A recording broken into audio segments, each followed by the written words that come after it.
I'm not a crook. I've earned everything I've got. Military-industrial complex.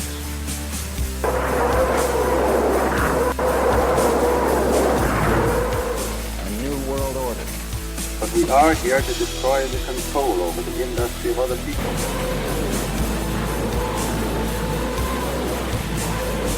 I did not trade arms for hostages. It's been time to be a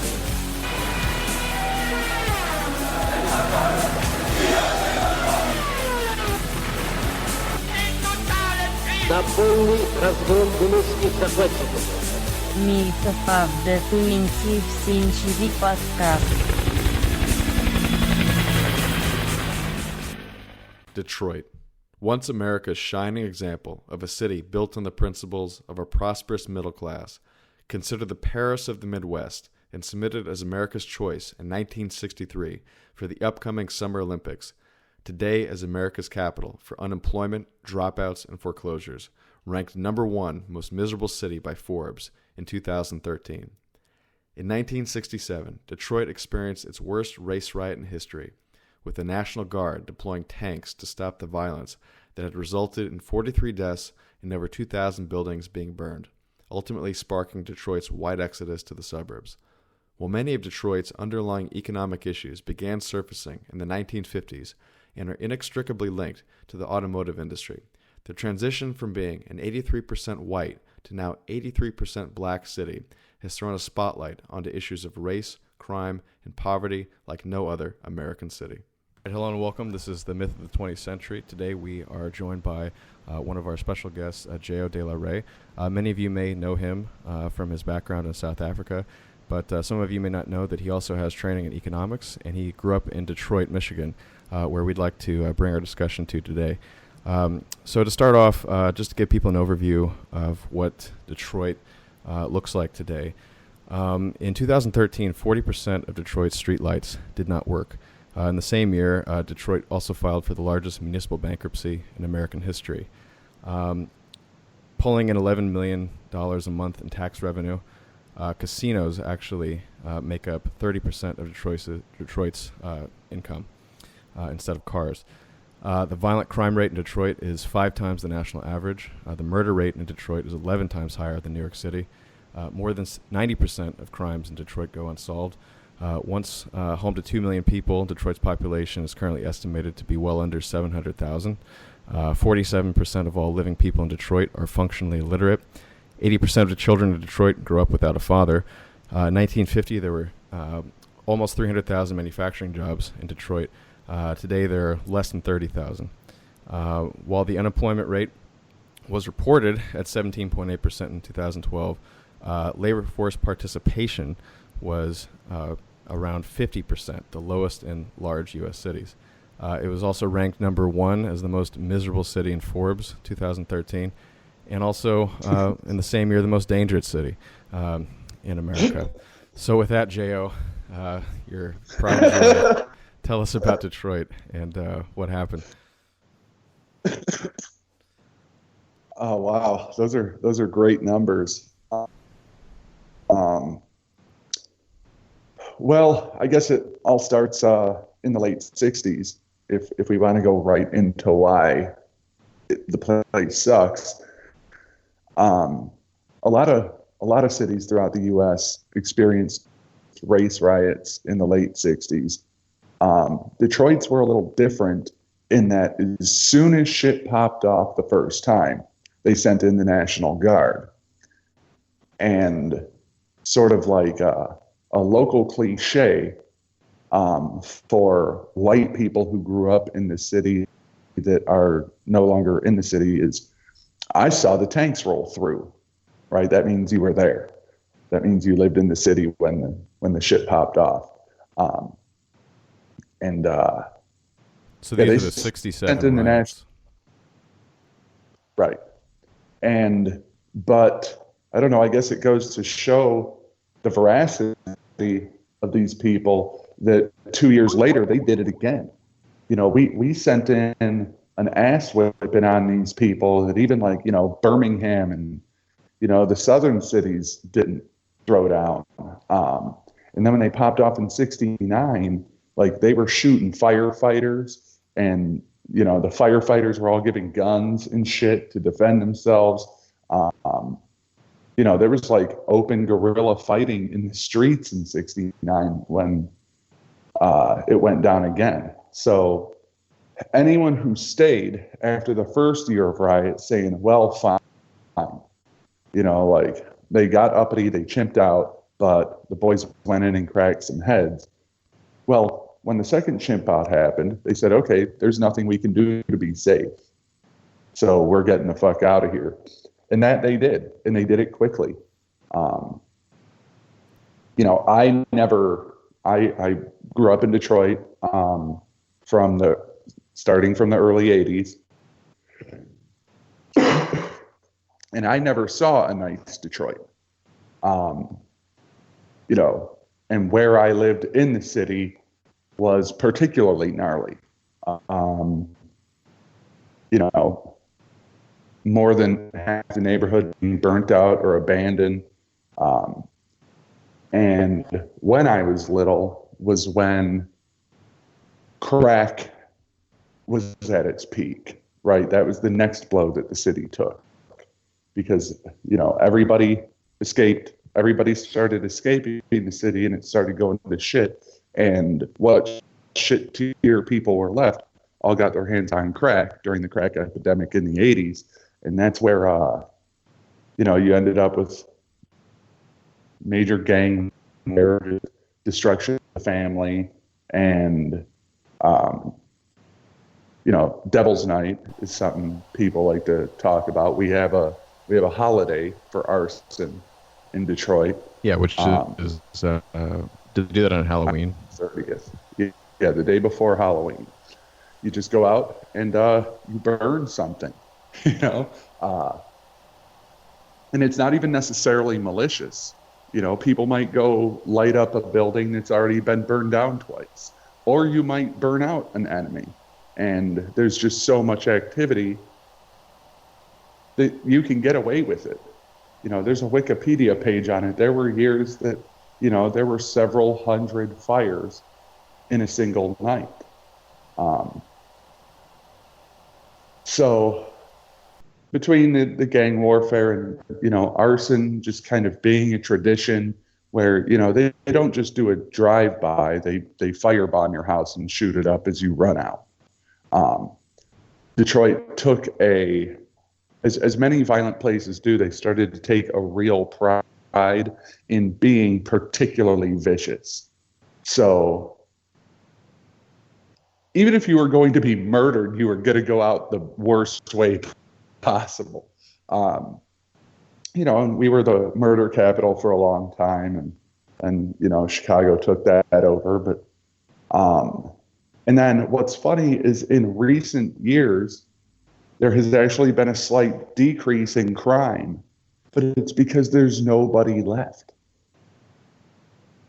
There used to be, over 1.5 million people in that city, 2 million people in that city. Now there's like 650,000. There's no one left to kill. Yeah, I don't know. The city is, of course, been mismanaged. I'm sure you can guess what the electorate is like. And they've just elected criminal after criminal. Kwame Kilpatrick's in prison. Before that, you actually had Dennis Archer, who's like a decent guy, but he was dealt the shittiest hand out. Like, I don't know why you would want to do that job. There is no succeeding at being mayor of Detroit. But the longtime mayor, the guy who was there for the decline, was Coleman Young. And he was absolutely crooked. Like, he was the city's even first his black most mayor. Yeah, and he was in there for, I don't know, 15, 20 years, something. From the 70s up through around 1990, I would guess. Even his most ardent supporters don't deny for a second that he was absolutely crooked. And you get these people who think that, like, being mayor just means, like, putting on a suit and sitting in the mayor's office and things just kind of happen. Cargo cult. Yeah. Well, obviously, shit doesn't work that way. And yeah, so high crime, crooked government, and you know, I don't know if this is crossing over to another topic, but the unions getting very, very greedy, sent a lot of the jobs. So the city getting greedy on the auto companies. Companies just started moving to the suburbs to get out of Detroit's shit. But then the unions were over the top greedy. You know, everybody has stories about their dad or their uncle, or the people will tell you themselves. And they don't talk about it as much anymore because it backfired on them. But they used to love to tell you about how, oh yeah, man, 50 hours a week, clocking in that 10 hours of overtime. And, you know, there'd be 4 of us doing a one-man job. So we would just take turns leaving for a couple hours. And, I have a question on that. Yeah. Do you think that, I mean, you're familiar with how in Zimbabwe, they've actually made little gestures towards claiming that they want white farmers to come back. Do you ever see something like that in Detroit happening, where they actually come to terms with it and decide? It just happened. It just happened. So a million times throughout my era growing up was I told, you know, or did the media tell us, there's a revitalization happening in Detroit. Well, I spent last winter there, not the winter just passed, but the one before that. I spent the winter there, and for the first time in my life did I go down into the city and see neighborhoods with like white people walking around. And it wasn't a lot, but like there were white people walking around. Some of them lived there, and they're like hipsters or whatever, and they're there going to restaurants, having small businesses, and there's a white mayor, which is just absolutely incredible, Mike Dugan. And part of the reason he hadn't eaten a lot of backlash yet was because the state had put a state-appointed financial manager in. So it's not on Dugan what gets cut and what gets spent. But yeah, the city, after, you know, what, 50 years, 45 years, finally said, okay, fuck it. Let's just give this white guy a shot. And honestly, I don't know how he's doing or how popular he is. But again, he's protected because he doesn't have any control over the budget. In terms of his my style, understanding is that I was just going to talk about the mayor for a second. I've seen him interviewed and actually just hold session at whatever their meetings are in the city hall. He seems like a very pragmatic person, and from what I could tell, very uncorrupt. You know, certainly relatively speaking.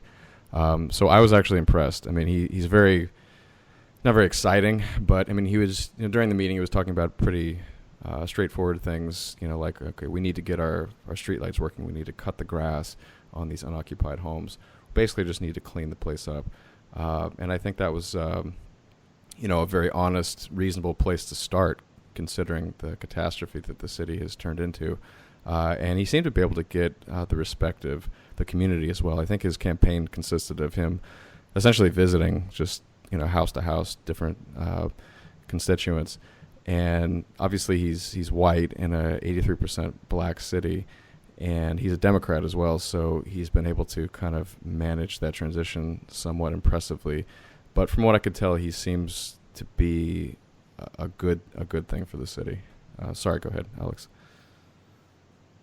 I was just going to say that my understanding is that the actual core of the downtown, you know, where the auto headquarters buildings are, is still, there's like still civilization there. Quicken Loans, I don't know if they've moved in there or they've always been there, but they're kind of a major employer there, and that it's just so cheap.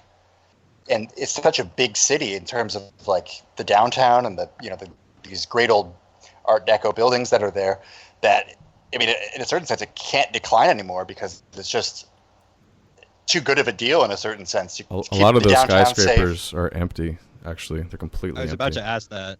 Yeah. When you look at our skyline, I think the third is being refurbished now, but what is it? 3 out of the 5 tallest buildings in the city are empty. Wow. And I believe they're working, or maybe it was 3 out of the 6, and they're working on one of them now. But the problem with every time someone has tried to revitalize the place, and this is exactly what will happen if Dugan, this white mayor, gets this city together, is as soon as something starts to thrive, they're going to bleed the shit out of it until it runs away. Right. It's 83% black. I mean, what can you do with that? Well, it's exactly why Zimbabwe wanted white farmers back, you know. Yeah, but as soon as those white farmers come back, you know, they're just going to be taxed at some ridiculous rate that chases them out again. Exactly. And then they're going to be called filthy capitalists or something. And, you know, the whole gentrification argument is happening in these couple of neighborhoods where, like, white young people are moving in, because now we've crossed the Rubicon where it's not just like some gay people and artists sort of sneaking into some corners, like Corktown, where the old Tiger Stadium was, is becoming like a hipster village. And the part you were talking about where Quicken Loans is and stuff, that's New Center. And like you're getting yuppies around there. There's a Whole Foods there now. It's the only chain name brand grocery store in the city. And it's a Whole Foods. Does it deliver with armed cars to your house or something? Well, no, it's like in the one area that it could possibly be in. And I believe it closes at 8 p.m. Okay. Right?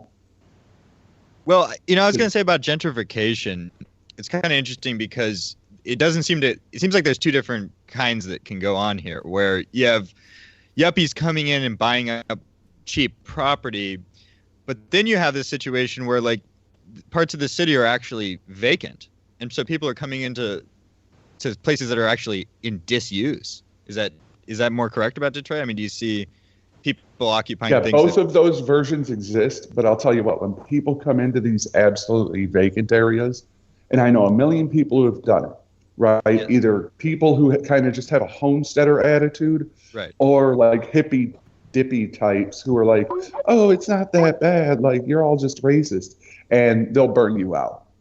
If you move onto some street where it used to have 48 houses on it, and now it's down to 20, and the rest are burnt, blighted, abandoned, and you move into one of those 20 houses, and you're some white suburban guy with a dream, they will burn you out. I heard What's the mentality, do you know? Like, is it just kill Whitey? It's kill Whitey.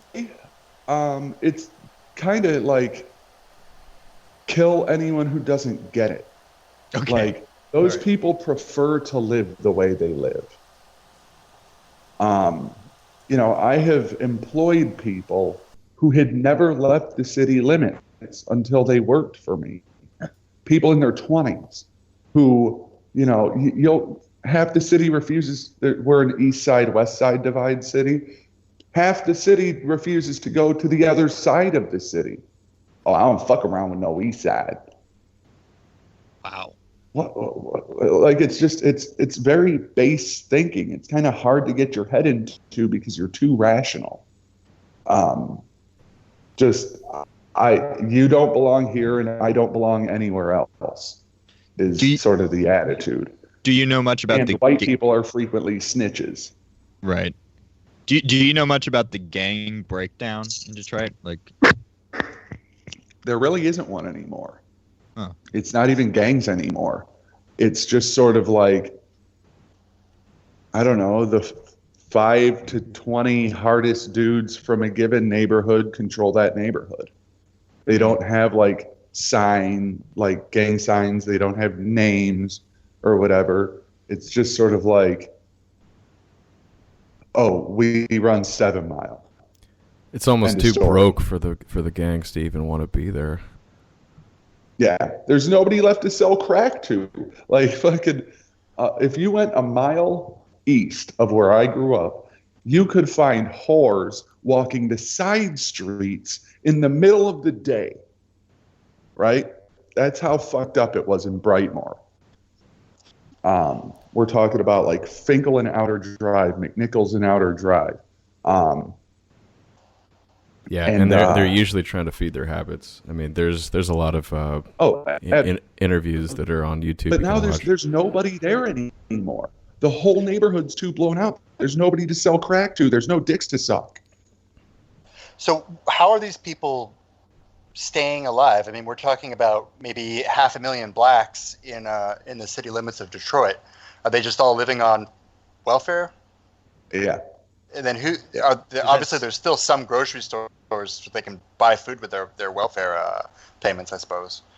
I believe until the last 3 years, there were 0 large-scale grocery stores in the city. Like actual grocery stores. And I don't even just mean a name brand one. But I believe that Whole Foods went up. And I think now there might be a Kroger and a Save-A-Lot in the city. But every time something tried to open up in that city, it would become such a wreck, and there'd be so much theft, and there'd be so much violence there that it would close down. And the city is like ringed by, places where they could go shopping: Southfield, Dearborn, Redford, all of these sort of bordering cities. You cross 8 Mile, and there's a grocery store every couple miles.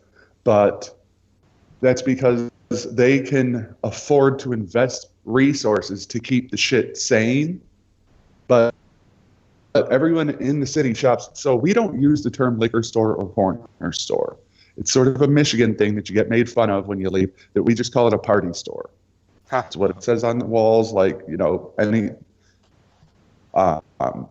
and all of ours are run by Chaldeans or Muslims. Chaldeans being like Iraqi Roman Catholics. But so we don't have, Pajit in there. We have, Ahmed. But 8 Mile they run all of these party stores throughout the city, and that's where everyone does their shopping. And of course, prices are inflated, and people get mad about that. Ghetto tax.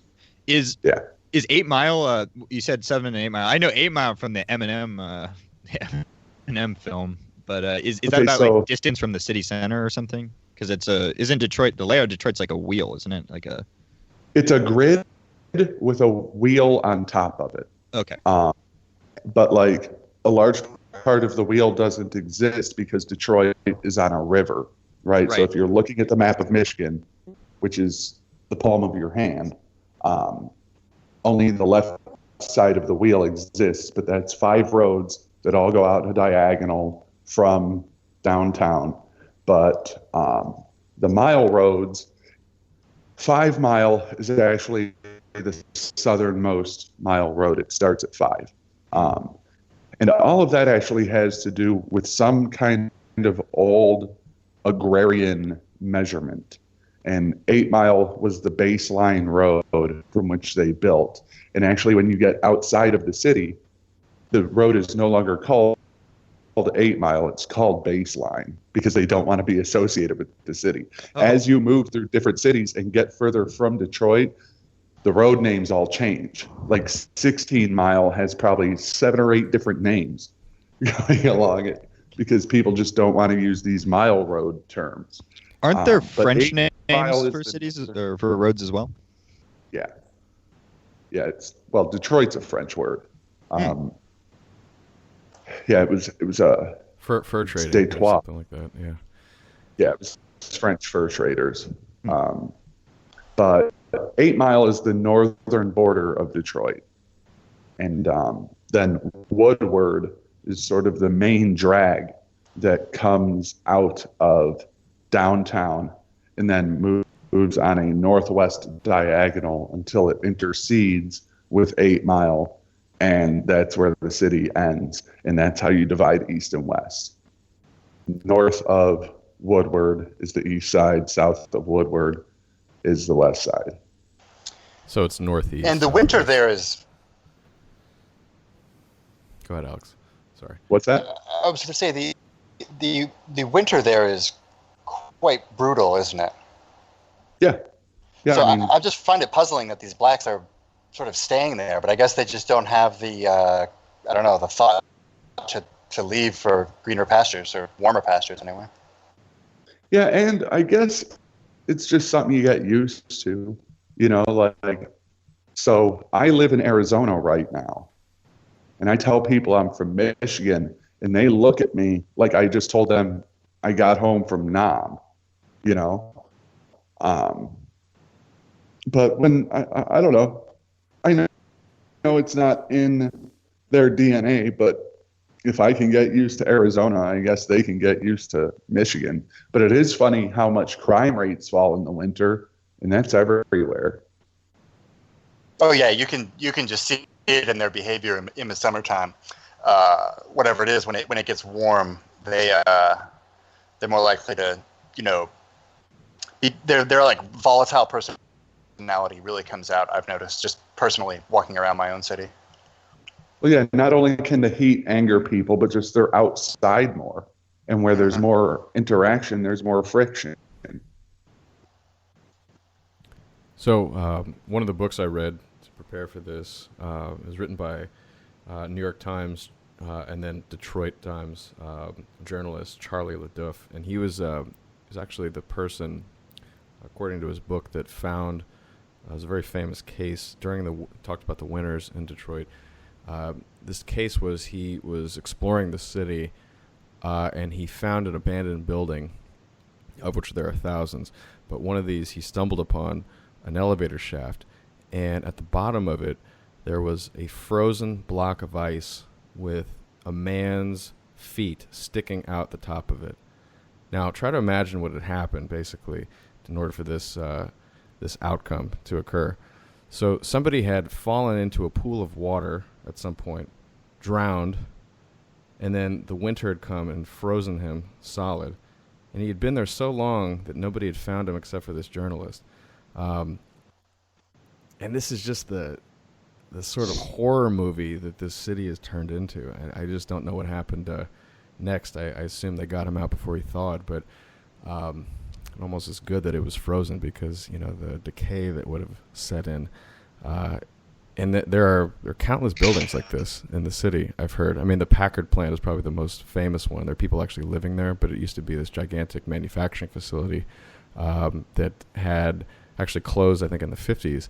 And so I think that was the beginning of the economic troubles in Detroit. And if we can maybe talk about that as one of the underlying reasons why, even though the racial issue is obviously an outcome of that, there are other black cities that aren't as bad as this. So I think part of the problem is the economic issue. So the Packard plant was one of the largest automotive companies that during the war actually was producing, I think, aircraft engines that just went out of business. And I think it was in the 67 riots that things really started accelerating and most of the manufacturing moved out of the city. But J.O., what do you think about that thesis that sort of the economic rug had been pulled out and everything else just went with it, versus just the fact that black people just can't seem to get it together? I mean, what do you think is the underlying causes here? Well, I always say that, race matters, but so do systems, so do economic conditions. I always like to throw out there that the Koreans are all the same genetically, but one has communism and the other one's the good one, right? So it's not all race, but what I will say about, you saying there are other black cities that aren't as bad, we'll just throw the population percentages on a margin next to each other. The blacker it gets, the worse it is. Sure. And find me a blacker city than Detroit. But so I wouldn't say that the auto economic decline started with the closing of Packard, because Packard was just a company that sort of lost in capitalist fair play, right? Like Ford, GM, and Chrysler, just they beat them. There wasn't enough room for all four. And sort of the halcyon days of Gibbs Meat from the war were over. And, everyone just kind of had to go out there and compete. I would say that the decline in the economy more started later on when, over at TRS, we kind of hammer on the narrative about the boomers fucking everything up. So when the boomers started to go into the factories, they started to get fucking crazy about their demands.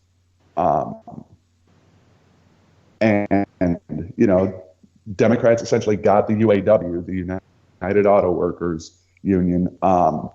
They essentially got them.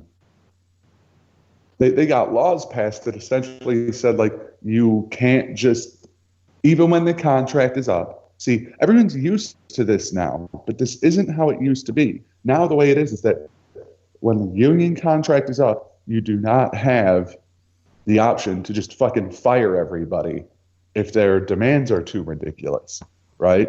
And then you end up with state-appointed arbitrators who come in. Well, these people were being paid ridiculous amounts of money, had the best benefits packages in the world, better than the white-collar guys within those companies, better than many corporate executives. This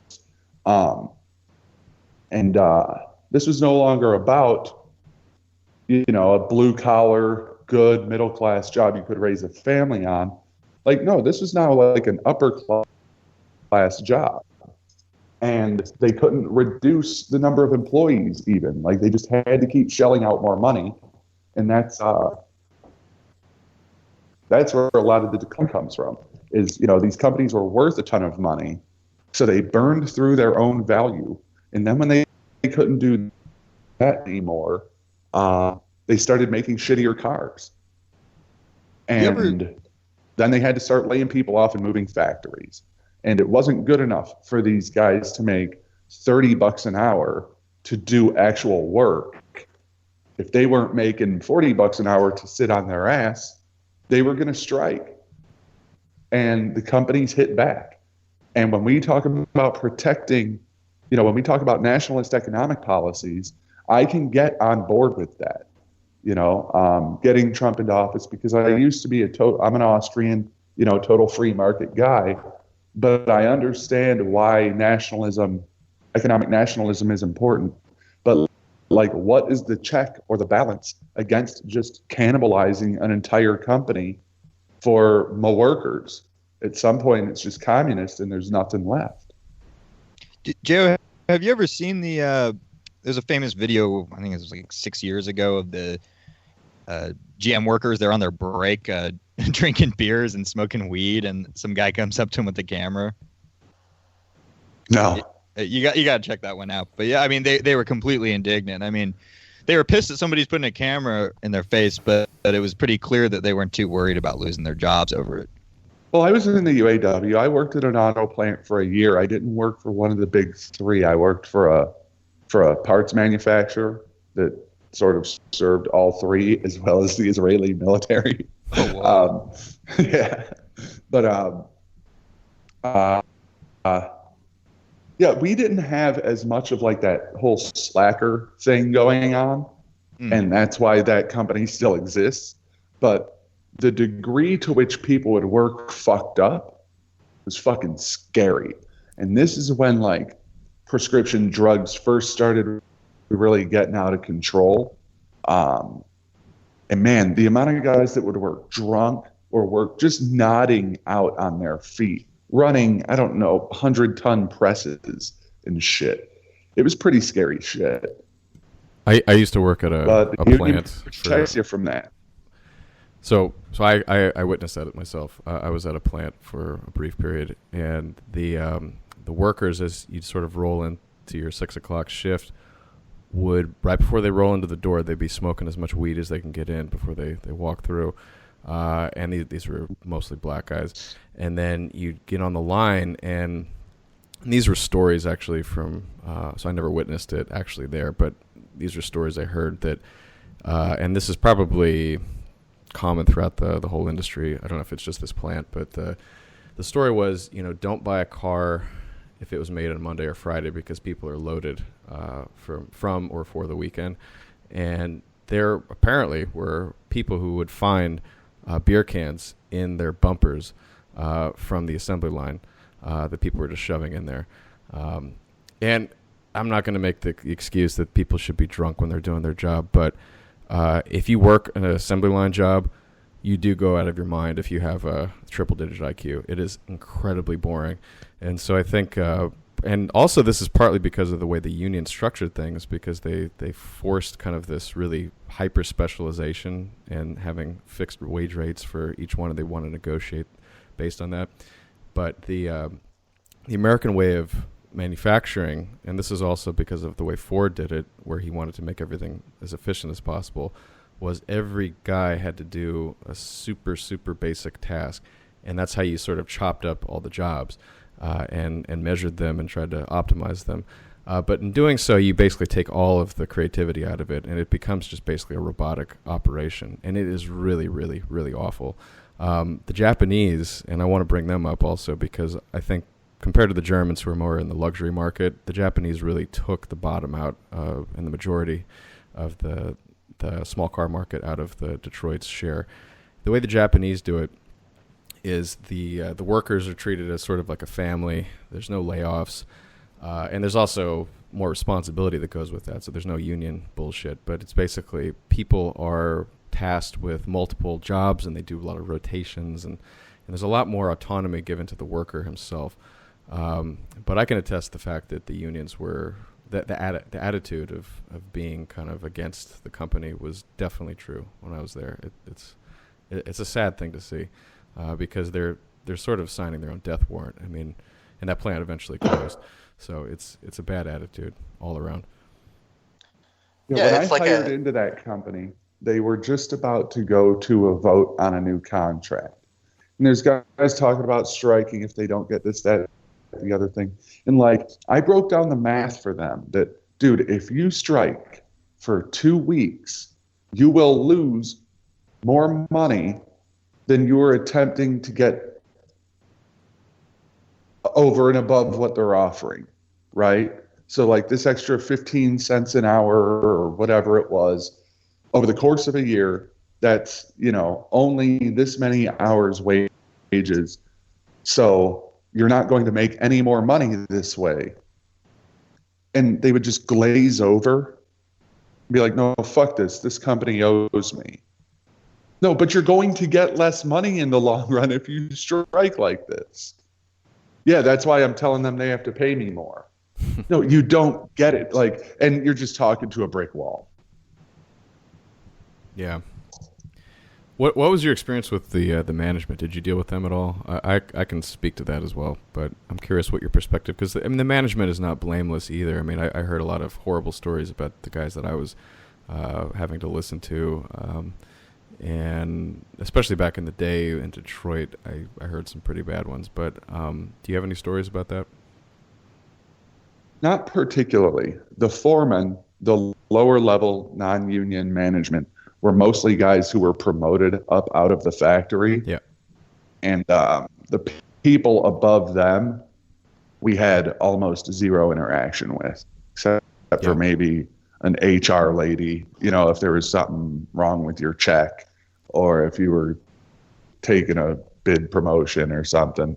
Other than that, we didn't deal with them much. I mean, there's stories, though. There's definitely stories like, especially back in the day, the executives and shit for the big three were well known for being absolute fucking wild men, cowboys, Yep. Driving drunk 100 miles an hour down the street and fucking, they all had huge properties and they were all gun nuts and, they were just known for being like womanizing drunks and. Yeah, I heard stories from guys who'd been there longer than me that basically said they would there was a lot of pressure placed on management, and the new guy that they had brought in essentially cut everything. I mean, like they used to have really simple stuff, like they'd have like a concert or something and they'd have, like snacks and stuff, and all of it just, one by one just got taken out. And then the other thing that I noticed was that there's a really segregated way of running the business. There's literally like an upstairs and a downstairs. Like the factory floor was downstairs, and that's where all the sort of unionized people were. And then upstairs was the sort of non-union workers, the white-collar workers. And I got to say, the white-collar wasn't much of an improvement because you're basically in this cubicle. And like my computer literally didn't have the internet. I mean, it was like you were restricted. You weren't allowed to use the internet. I mean, it's just like this really like backwards like operating environment. And again, it's just everything is segmented, so you had no real like freedom. It was a little bit better upstairs because you could like talk, but the management, like it just like nobody knew who they were. Like nobody ever would talk to them. There was really no interaction. Very strange, very strange. Yeah, and it's just a kind of an ancient business system that I guess the foreign import companies seem to be better at. Yeah, so aside from the Japanese, Joe, so what happened to the auto industry? Where did the factories go? Why did America, which wasn't the inventor, but it became the sort of the popularizer of the automobile with Henry Ford and then General Motors later? What happened? I think General Motors produced half the world's cars, that one company at one point, and now it's behind Toyota, I think, in production. Yeah, in the 50s, GM, I believe, was 53% of the world car market. Well, it had to do in part with the unions making ridiculous demands to the point where the companies had to start cutting corners on car quality. That was alliterative, but and NAFTA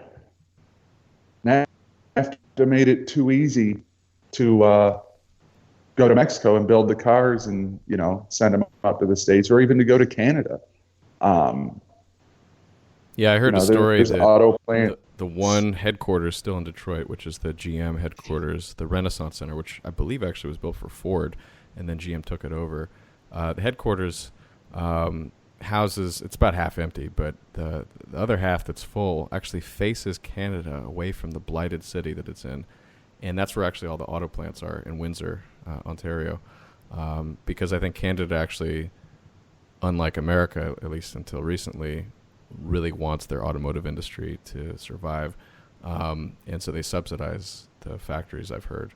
But I do think that the Mexico factor, and then prior to that, the imports from overseas were bigger than Canada. And then also the transplants that are located in the sort of rural South. I think Toyota has a Smyrna, Tennessee plant. South Carolina has some. Ohio was, I think, the first plant in 84, if I recall correctly. It might have been Honda, actually, that moved there. And then Toyota. Yeah, and there's a chip out about that because that was encroaching on normal UAW territory, because now it's thought of as what's left of the American manufacturing is still, up in and around Michigan. But a lot of it's in northern Ohio, too. The Lordstown plant, Jeeps are made in Toledo, Ohio.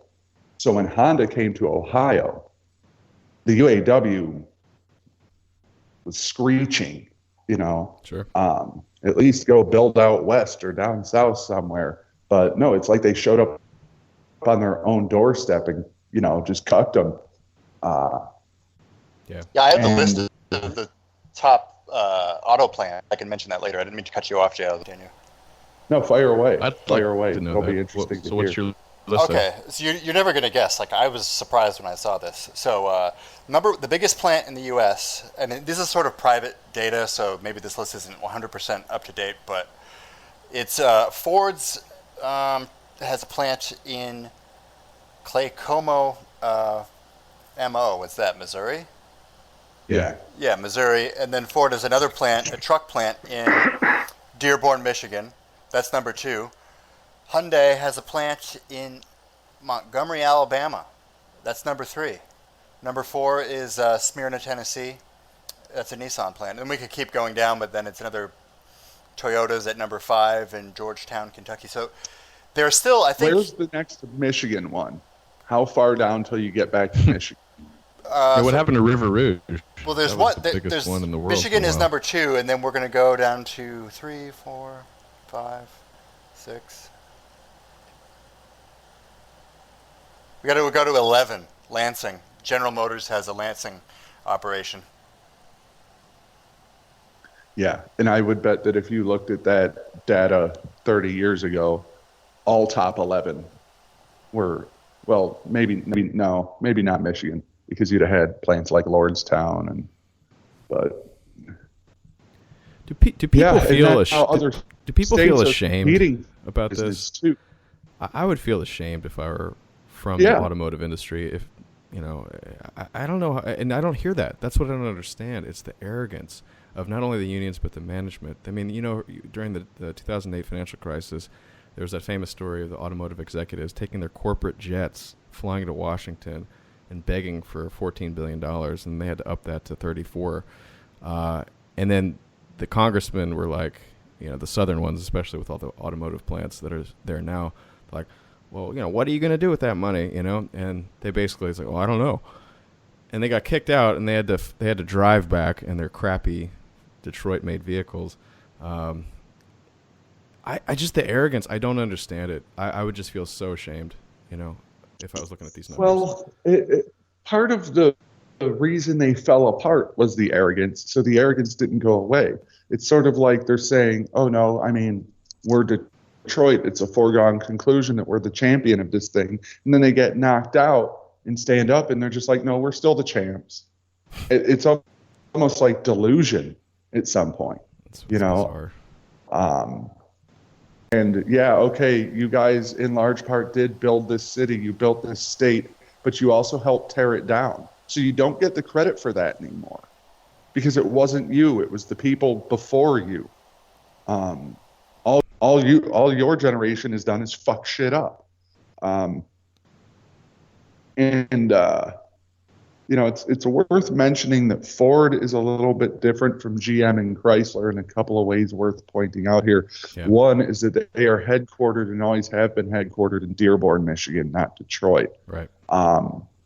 And they didn't take bailout money. Yeah, I'm actually a fan of Ford. Coming and went out and borrowed a shit ton of money before the shit hit the fan. Isn't Dearborn, Michigan, the Islamic Caliphate of Michigan? Yes. Yeah. Are there any? So these imported North African blacks, do they come into conflict with the homegrown blacks? We don't get a lot of the imported North African blacks in and around Detroit. We get Arabs. How far is Dearborn from Detroit if you were driving? It borders it on the southern border. But they just don't wander. They don't wander up. Well, there's conflict between the Arabs and the blacks, but I don't know. Oh, I see. So the Islamic, so destitute ghetto. It's Arab Islamism. It's not. Somalis. Yeah, we're not getting the Eritreans and Somalis. Okay, gotcha. Yeah. No, we've got Iraqis, Syrians, Yemenis, Saudis. How vibrant and diverse. Yeah, I mean the street signs and shit are even in Arabic. Halal food at McDonald's. I think I mentioned that when I was on your show the last time. But I heard the Nation of Islam was founded in Detroit. Yeah, but they're really a non-issue. Like, people are always looking for the Nation of Islam around, like thinking they're going to be a problem. But really, it's like 100, 120 guys. You might see 2 or 3 of them downtown in the morning. Well, I'm actually curious. I'll ask you this question. I don't necessarily have a problem with the Nation of Islam if they're essentially what I think they are, which is kind of black nationalists. And that means separation. I don't know if you know that for a fact, but I mean, George Lincoln Rockwell met with the Elijah nation. Muhammad. Yeah, no question. Yeah. Yeah, they're good on a couple. I mean, they're good on Jewish power. They're good on the JQ. They're good on money. You know, like what is it? Farrakhan endorsed Ron Paul, which is awesome. like the coolest thing I've ever heard. It is cool. Yeah, he did. That's right. He was on Alex Jones recently. Farrakhan. Yeah, and that was a really bizarre interview. I watched it. Of course it was. It was almost like they were kind of talking past each other. Isn't he down in Arizona or something? They like were in the desert or something. With other people who hate me if they want to go away. What's that? Well, isn't Farrakhan down in Arizona? They were interviewing him in like the desert. I don't know where he is. Yeah, he's got to be old now. New York City. Yeah, I don't know. He had a place that they were meeting up in. It looked like Arizona to me, but I mean that's kind of an interesting thing though too with this big black city is they don't really seem to have a politics as we understand it. They just have varying levels of graft. I mean, they don't have any actual political ideas of what they are or how they relate to each other or anything like this. It's just a Gibbs train. Yeah, and it's somebody earlier mentioned the term cargo cult. That's me. Yeah. And it's very much a cargo cult where they think like just, hey, appropriate more money to the schools. Where does the money come from? The government. Well, you are the government. Like, so where are you getting the money? The taxes. Well, who are you going to tax? And it's hilarious that number you mentioned earlier that 30% of the city's revenue comes from the casinos. Oh, it's depressing. What the fuck is that? Yeah, do they even understand what that means? I mean, that is a non-productive asset. It's an extractive industry. Yeah, that's basically funneling. Go not to the land, casinos which is in the Detroit worst if you ever get the chance. They are the most depressing casinos you will ever been to. Like, you see casinos and shit in the movies, and it's like, it's Friday night, people are dressed nice, they're having drinks, they're shooting dice, or it's these sort of grim-looking dudes with their tie loose and sitting there playing blackjack. No, it is fat black women in sweatpants and little old ladies pumping money into slot machines and like drinking Diet Coke and like chimping out every time they, win on the slots and then just pumping it back in. And it's dystopian, man. Yeah. And I bet in casinos all over the place, but ours are the most depressing.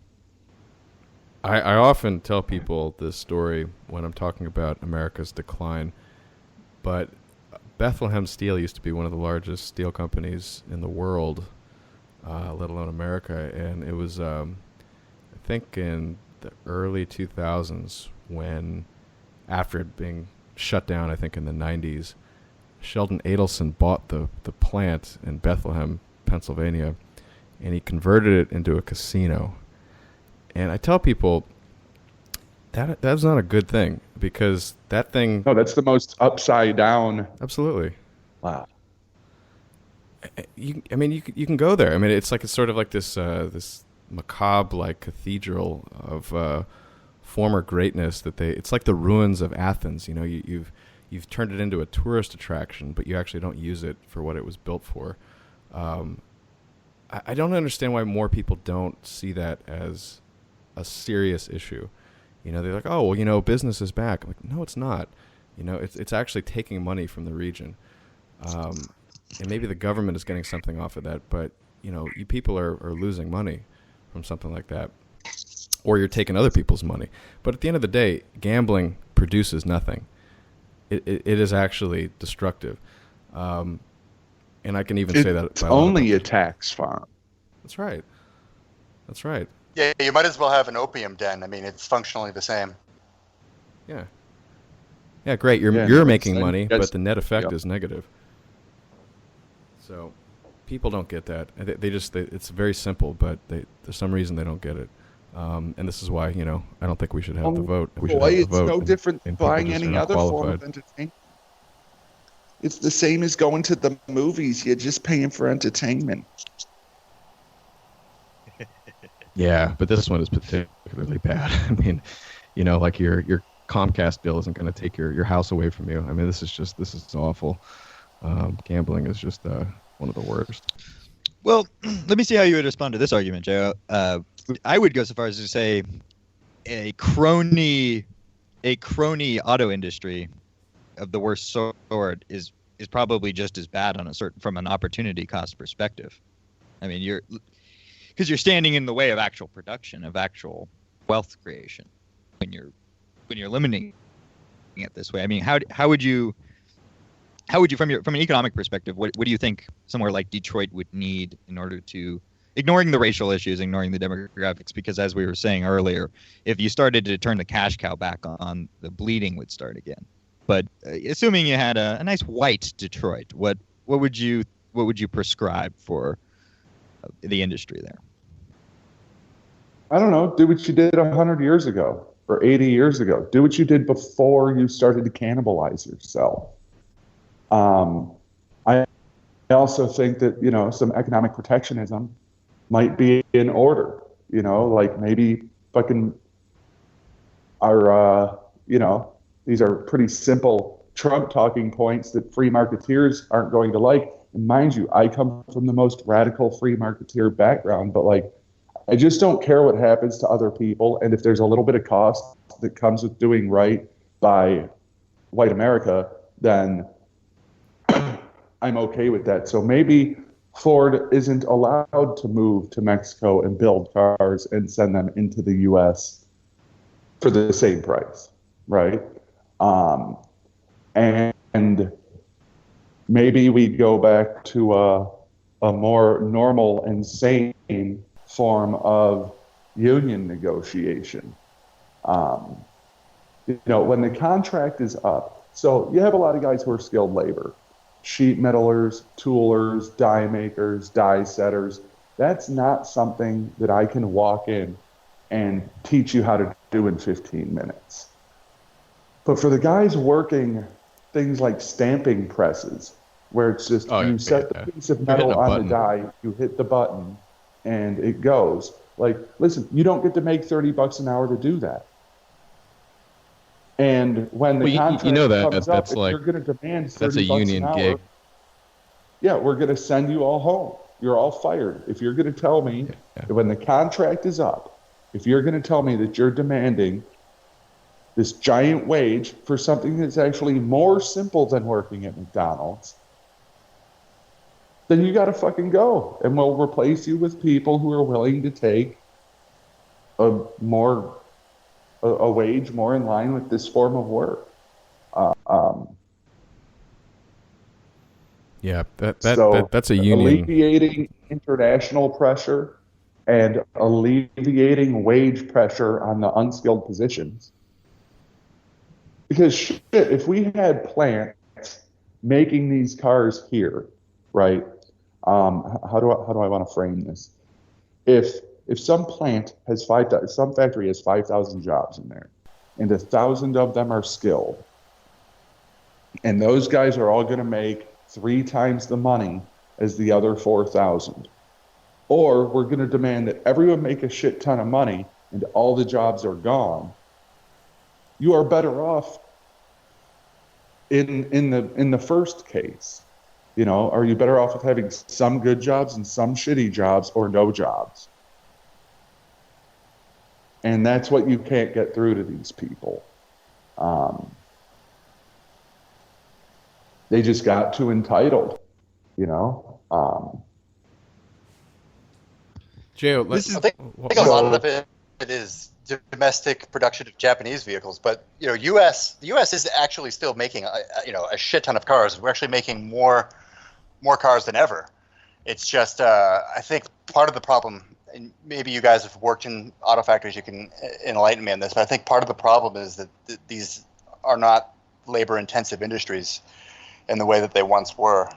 Basically, robots. We have a story of robots taking over a lot of the work.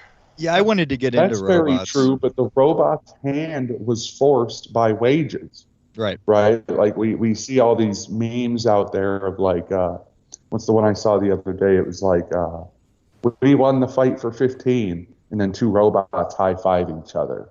Right, that's good. That's a good point. You know, that's a good so, point. Well, would you agree? I mean, to my mind, some of this is just, it's a flaw in capitalism with respect to human nature. Namely, there's a certain type of person who would be well suited to sort of just do something for their entire life, do the same thing. It's kind of the old peasant way. And capitalism does force people to basically become entrepreneurs with their labor on a certain level. And so people's, rightly or wrongly, people's unwillingness to adapt is going to cause them problems. And maybe it's not their place to have to adapt to these things, but this is the state of the world we now live in. I'm not sure that it is, though. I think that a lot of external pressures that aren't necessarily capitalism, at least not, free market capitalism as a libertarian would understand it. I think that there are a lot of shitty external pressures that could easily be relieved, almost like we were just talking about. Yeah, I wouldn't disagree with that. If it weren't for like foreign competition and ridiculous wage negotiation, nobody would have built the robots. And if these guys would have been willing to work for $20 an hour instead of $30 an hour, they'd still be on that line pressing buttons that robots are doing now. So what was the main reason that Detroit became? Is it the access to waterways? What was the main reason Detroit became such a powerhouse of the automotive industry in the first place? I think it was Henry Ford, frankly, being there. Yeah, it really was. It was almost single-handedly Ford. And it's funny because there were a bunch of other guys who got in the race real early. And they all kind of came to that area kind of just to compete, right? Right. And,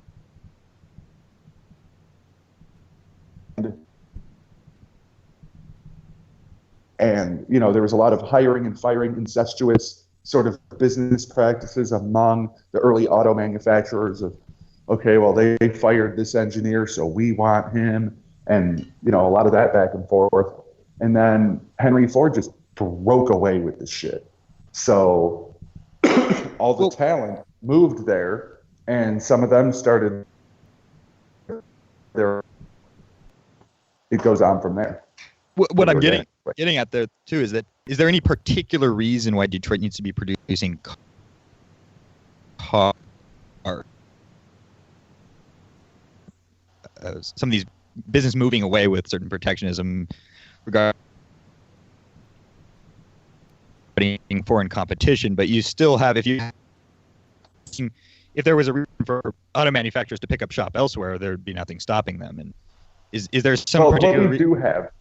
Well, okay, so there's sort of like a spiritual thing to it, right? Like and I think that's relevant. And that's not something I would have said a couple of years ago in my more libertarian and less nationalistic days. But we also have a lot of infrastructure, and we have universities with programs designed to churn out auto employees. We have the Center for Creative Studies, which is one of the top 5 art schools in the country, and I think the second or third most expensive art school in the country, where all of their design programs are based around automotive design. And University of Michigan Engineering has specializations for auto engineering, and some other schools in other places probably do have those things or could have those things. If Ford all of a sudden said, fuck this, we're taking all of our operations to Albuquerque, then I'm sure, University of New Mexico would start an auto engineering program, and they'd probably have to go hire all the professors out of University of Michigan and MSU. But yeah, there's infrastructure there. There's know-how, there's the people who know this shit, because also there's a lot of people who have the skill sets who are laid off or out of the industry, who you could put back to work. You know, a lot of these design students, especially the ones that came out right around the time the Great Recession hit, they went somewhere else and went into some other industry. You know, I know someone who went into like fabric construction and fabric design to do car interiors, and now they're working for a clothing manufacturer. But they'd still rather be doing cars, and they're still in Michigan. I think there's relevant infrastructure in Michigan.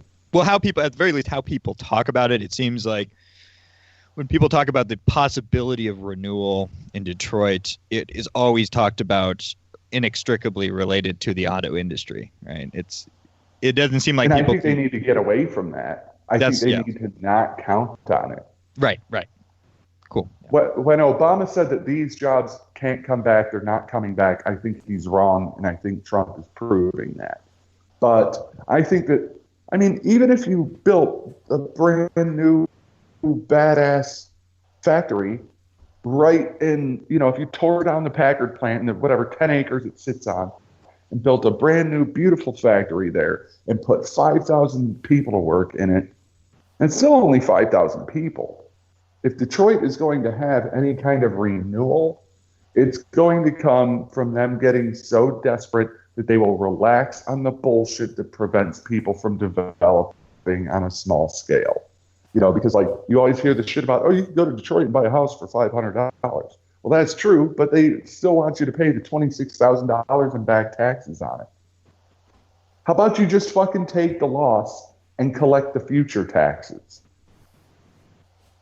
That's incredible. They tax you that much. I mean, and why is it when I improve the house code? Oh yeah, no, it's absurd. That's so stupid. And the taxes in Detroit are ridiculous. It is an assumed thing that twice a year, when you get your property tax bill, that, you know, there is no just like pay it and go, because they will always dramatically overassess the value of your property. Right. You might be living in a house. The house I grew up in sold, I think 3 years ago now, for $24,000. Wow. And when you get your tax bill, they're going to tax you on 110, 120 grand. So you got to go down there and say, okay, well, you know, fucking my house isn't worth anywhere near that. And they say, oh yeah, sorry. And they give you your new tax bill. And you have to do this twice a year. And like, just stop. Nobody believes you with your $120,000 assessment. We haven't twice a year for the past 20 years, but they're always going to go for it. And then if your home value does improve, it's like, okay, well, yeah, I mean, 3 years ago you bought this house for $24,000, but that neighborhood has improved. So now we're evaluating it. You're right. It's not worth 120 grand, but it is worth 80. So pay taxes on 80 grand. And it's not. Maybe it's worth 30 now. Maybe it's even worth 40. But it's still, at best, half of what they want to tax you on. At what is already a pretty high rate, especially given how shitty that city is. Yeah, you'll find some libertarians. I don't know if you're familiar. There's a libertarian writer named, I believe, Karen DaCosta, or DaCosta. She lives there. Yeah. What is your take on her she sees there's entrepreneurial opportunities there, but from what you were just saying, it seems like on paper maybe it seems like there are, but then when you actually get into dealing with the city government, it's nothing but a shakedown. Well, what I was speaking about mostly had to do with property and real estate, and there are some opportunities there, especially in terms of doing sort of like smaller scale or hipster or more artisan kind of things, or like if you need to rent some space to maybe do your tech startup or something, it's a really cheap place to do business. It's a really cheap place to live. And there is a good bit of that going on, but it's not enough to sort of bring the whole place back. But again, I will reflect on what I said earlier about how many millions of times throughout my life, it seems like once a year they were like, Detroit is revitalizing downtown. But like revitalizing means that white people have to come there, work there, live there, spend money there, and not get fucking killed in the process. And just in the last 2 years has that actually started to happen. So Karen is right to a point. I just don't know how far it can expand or how well it can start doing before the vampires come in. Yeah, and I think having this Dugan guy in office, just keeping his hands off the shit. He doesn't have to do anyone any favors. He doesn't have to, scratch any backs or kiss any ass. Just leave these people the fuck alone. But who knows how long he's going to be there before you get some vampire who walks back in and says, there's something unfair, racism going on here because for some reason the white people showed up and they're being successful. So we have to figure out a way to extract more out of this. There's a perfect application too of something I talked about briefly in our episode on the Great Depression, which is the libertarian economist Robert Higgs' idea of regime uncertainty as a barrier to private investment. And I see that seems to be going on here in Detroit, where you have, as you were saying, you don't really, even if this mayor may be operating, keeping his hands off more, but you do not know what's coming next. So even if right now maybe is slightly more friendly to private investment, you may be holding off on it. Yeah, you don't know if you're going to get Mugabe in 5 years. Exactly. Can you talk, speaking of which, if so people were going to do something like that, they would be very concerned about security, obviously. Can you talk a bit about the gun laws in Detroit and how that works? Pretty fast and loose. Michigan's gun laws are good. Like I see these memes go around where they're like, here's the cities with the worst murder rates. They're all also run by Democrats where guns are banned. And Detroit's always on that list, and that's erroneous. I always carry it in the city. And this law is actually, this sort of loophole has been closed. But it's funny because anything that did not have a stock that was under 29.5 inches was legally a pistol. So if you bought a shorter barreled folding AK and you bought it as a pistol, if you bought it pistol configuration, you could carry it. And I did a couple of times because I had an office down in Eastern Market and I'd have to come back and forth out of there at ridiculous hours of the morning. And I'd always have people approaching my car and there's always crime around there. And if I had to take surface streets to make stops on my way out of the city, I'd end up in some shit tier places. And this is going to sound silly as shit. The problem I was running into was that it was nighttime, so people couldn't see my Glock when I flashed it at them. So I had to get something more visible for them to understand that they shouldn't approach me. Put a flashlight on it, I guess. Right. Gotta get one of those silver Desert flashlight. Eagles. Right. Yeah, Is it true that you shouldn't stop at red lights? Depends where you're at, but largely at night. I mean, if there's a pedestrian, if there's a pedestrian who could close on your vehicle from the distance that they're at, that's just not good for you. Well, you worked on a your windows convoy, are down didn't you? low. Wasn't that what you did in the mercenary work? Yeah. In Africa. Yeah. Yeah, well, What's the difference, right? It's full of experience. Yeah, you're in. Like there are 2-3 particular neighborhoods where I would say don't stop at lights, but really my advice is don't fucking go there. Don't go to Brightmoor. Don't go to the West Side Triangle. Don't go to the fucking John R. Strip. Stay away from like the Easttown Theater area. Just there's no good reason for you to be there. Unless you are like maybe a liquor delivery man, and they all have like armed guards and shit when they deliver on those routes. But like something shitty's gonna happen to you in those neighborhoods. and you did bring it on yourself, unless you're just lost. You know, like if you're riding around and you see people smoking crack and you see hookers trying to flag down cars, just go away. Go away. And we get a lot of like disaster porn tourism in the city. We get people who like to come check out the tracks and the drug addicts and the hookers, and they like to go running in and out of all the abandoned buildings. And then fucked up shit happens to them, and they're like, oh, well, we were just trying to connect with these people and understand them and blah, blah, blah. Well, you did. That's what just happened. You connected with them, and you understand them now. And all your shit got taken, and you got beat up. Wow. Yeah, so I guess as a general word of caution. Why do people even bother? Well, I mean, it's sort like of it's a war zone in an American part of the country. I mean, where else can you see that in this country? I think it's a lesson. I think that's why people go there. And it's demographic. You know, okay, so I'm, TRS guy going to beat these points to death, but it's absolutely true. Rule of thumb, it's just don't go where black people are and you'll be okay in and around Michigan, because Flint is just as bad as Detroit. It's only smaller. Muskegon, Saginaw, pound for pound, is probably worse. And you've never fucking heard of Saginaw. Yeah. Nope. I think it's 40,000 people, and all of them are murderers.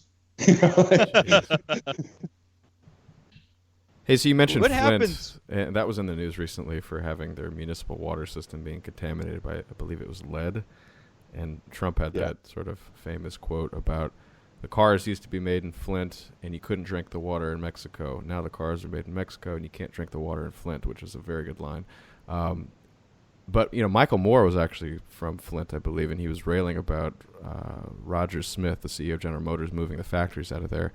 And he actually gave for half a second, some respect to what Trump was talking about. And then he had to kind of revert back to his Democratic shilling. I wonder what you think about Michael Moore and what of his thoughts on how to fix that place, if any. Just for the listener, real quick, you're referring to the speech he gave at the premiere of his recent documentary. Yeah, well, of course, sure, but just so people look it up, it's actually worth listening. Yeah, no, it is. Oh yeah, where he's sitting there and he says it's going to be the biggest fuck you in American history. Exactly right. Yeah. Right. So I think that Michael Moore is a fucking schlock peddler. I think he kind of does a good job of, especially back before he was super rich, he did a good job of convincing people that he was sort of like the common man or an advocate therefore. And I think a lot of his complaints back in the day as concerned, Roger and me or whatever, I think some of those complaints were even valid, but his only prescription was to guilt people into doing things that were against their self-interest. Well, that's never going to work. How about we advocate for some policies that aren't fucking communist horse shit, and those jobs can stay. But on the whole, he's a douchebag. And it's funny, too, because nobody lives higher on the hog or more ostentatious than him. You hear about some of these bleeding heart celebrities who live at least sort of humble lives. Michael Moore is not one of them. This guy's properties are amazing, and he's got young women running in and out of them and shit. Don't. He also has an extensive security detail. Yeah. Which is funny about Moore, to tie back into the guns thing too. It's because he never wants to touch on the racial politics and crime and stuff like that for obvious reasons. He at the same time he's pretending to advocate for these people. Maybe there's some element of sincerity. I doubt it. I think it's just classic liberal guilt.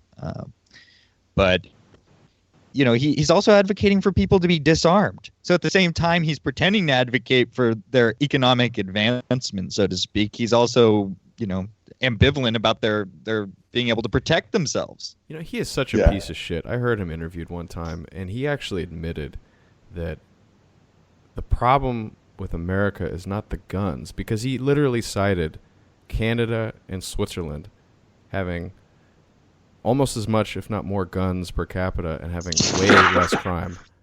He admitted this on air, with an interview with Adam Carolla, and I was like, "What the fuck, guy?" Well, what did he say it was then? If it's not the guns, they kind of dropped it after that. I mean, he didn't explain, but he basically said Americans are screwed up.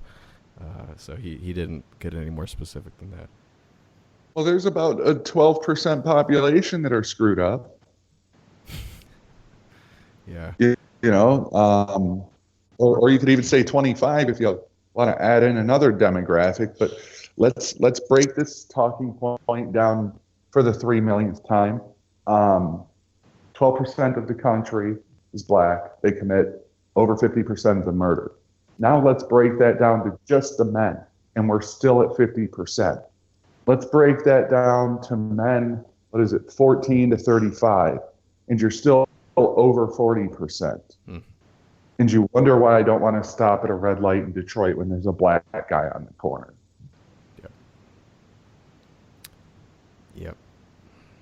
Yeah, I remember when I was a kid, they were on the news, they were talking about police departments being racist for using racial profiling, and they could never admit to doing that because that was considered, a hate crime or something. But I'm like, who are you kidding? I mean, of course you're going to profile. What is a profile? It's basically just using sort of past experience to predict the future. And if you see your yard getting invaded by rabbits, you're going to put up a fence, to stop the rabbits. I mean, it has nothing to do with black or white. It's just you're seeing a pattern, and that's what people need to understand. It's nothing to do with skin color. It's basically just, okay, there is a correlation with another factor that is actually very important. Skin color. Yeah. I don't give a shit how tan you are. What the fuck who cares about that? Race is real and it matters. Right. There's more to it than skin color is what the point is.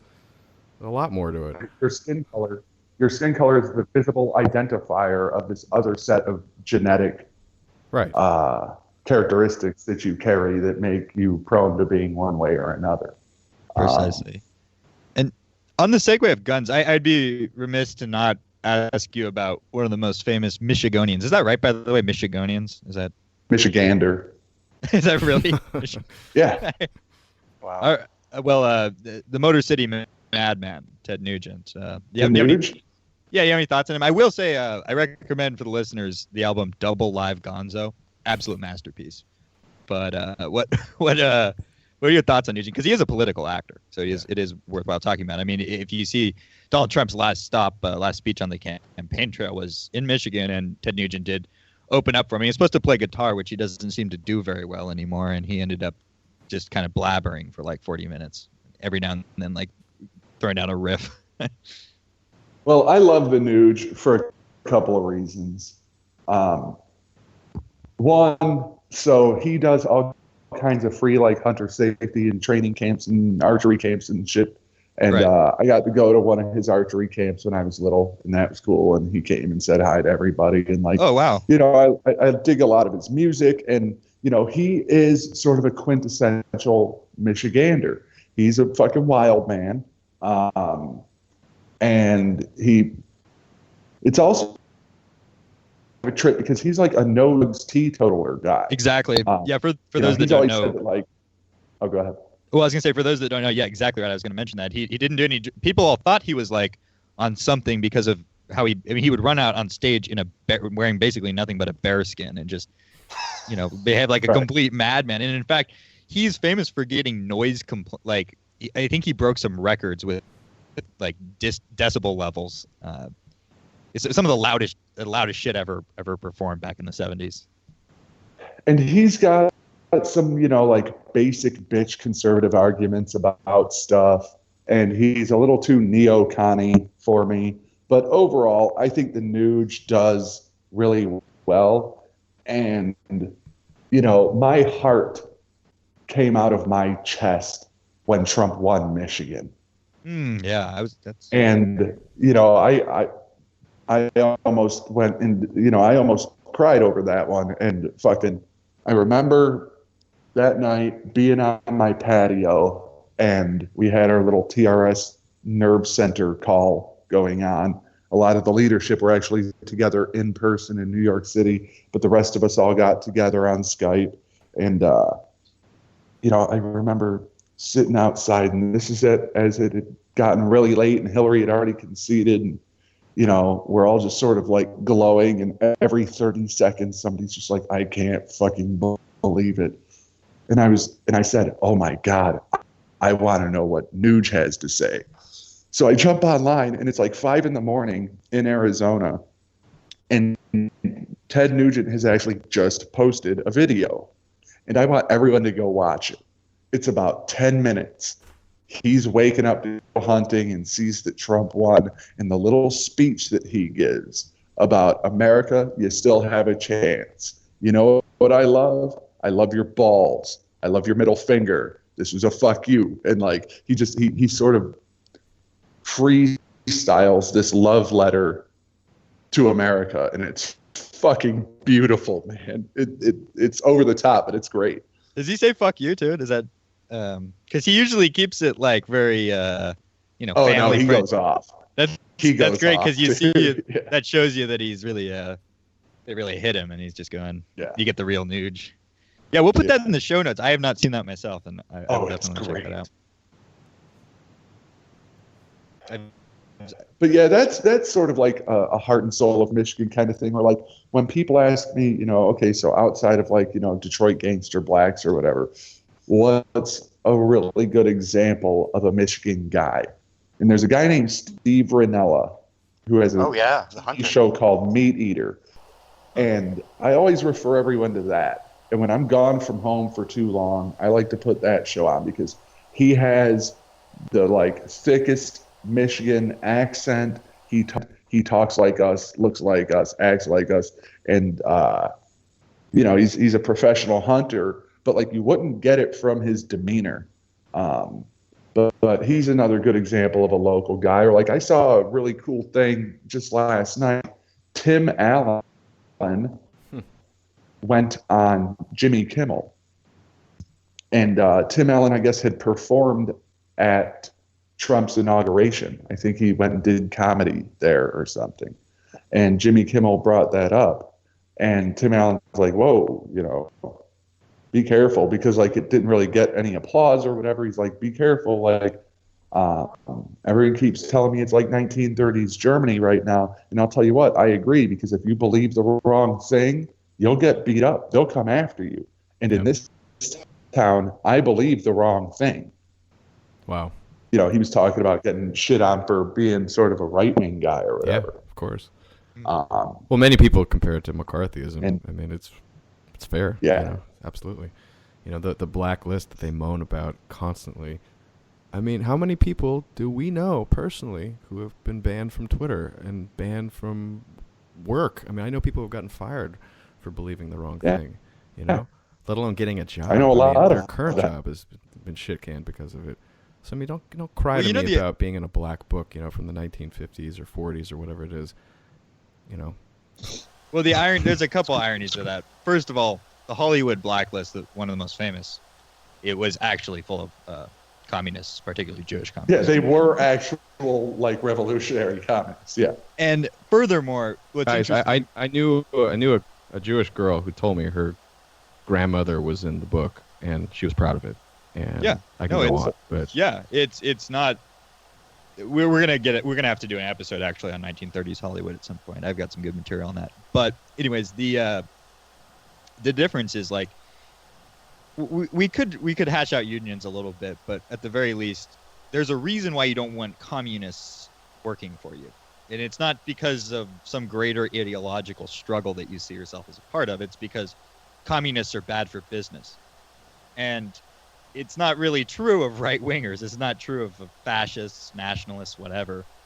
They're they're going to be good workers. And so it's like, it's quite a different beast than a business-minded reason to not hire communists.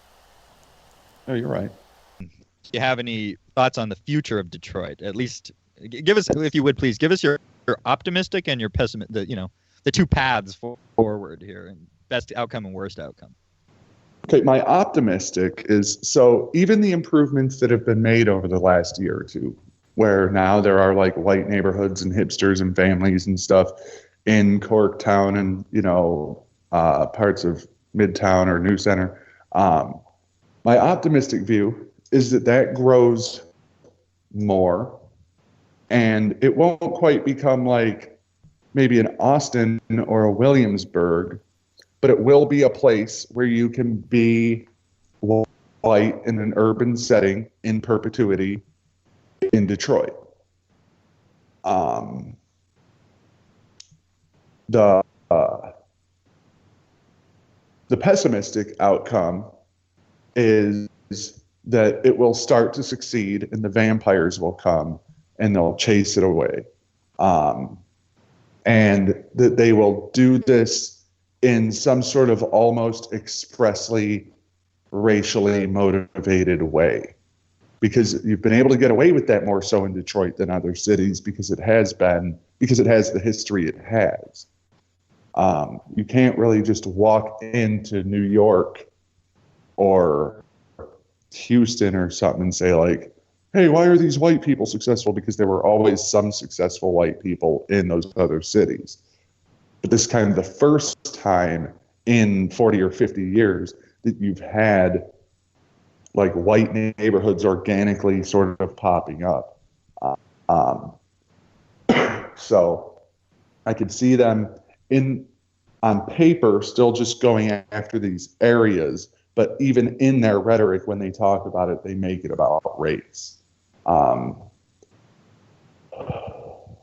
yeah, that's my most pessimistic view. And my second most pessimistic view is that they do it and just don't talk about race.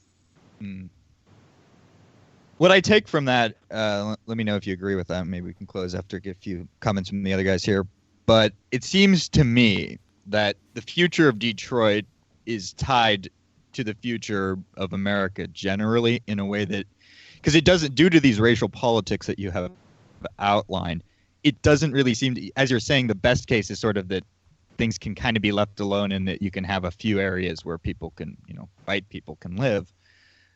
But it doesn't seem like Detroit could pull itself out on its own. A situation where Detroit is thriving and the rest of the country is still drain spiraling. Would you agree with that? Yeah. There's no version of that. Boys, you got anything? I do, I but think Alex, we've covered it. Yeah, I don't have any. I don't have anything. Yeah, Go ahead.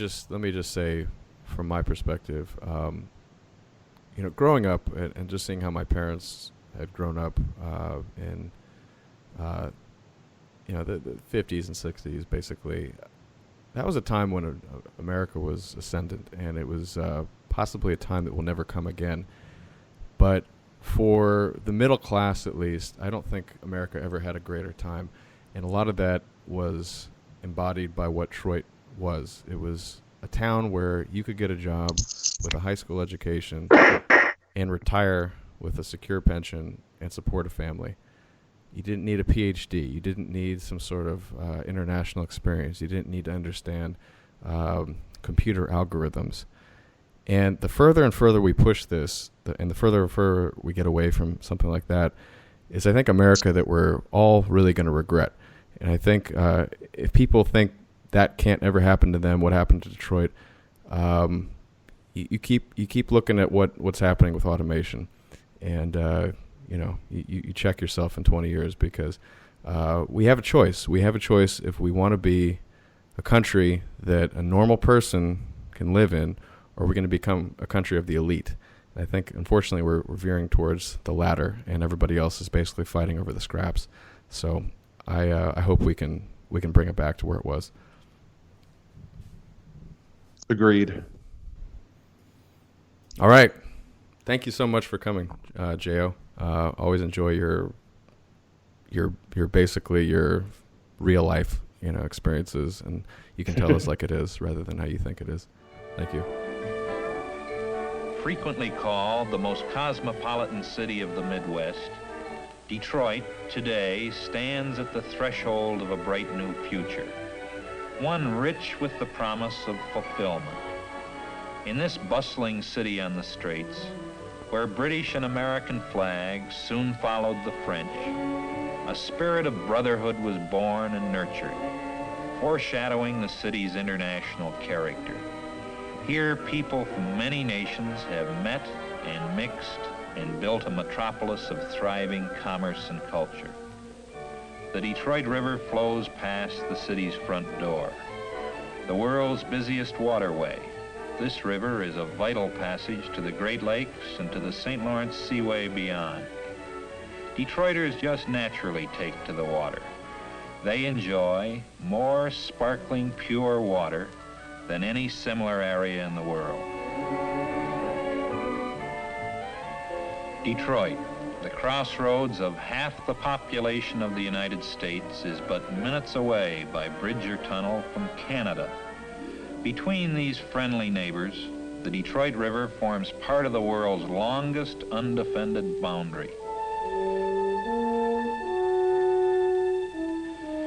Detroiters are responding to an exciting new vision. There is a resurgence of civic pride and unfettered imagination. A new renaissance is changing the face of the city. This renaissance, seen everywhere, is the direct result of considered planning, the applied skills of planners, idea men, organizers, builders, Detroiters who welcome and respond to challenges. Today they are charting new courses, taking new action, creating a new concept of urban efficiency. This concept of a finer Detroit takes bold new form. Designing skill blends with imagination and experience.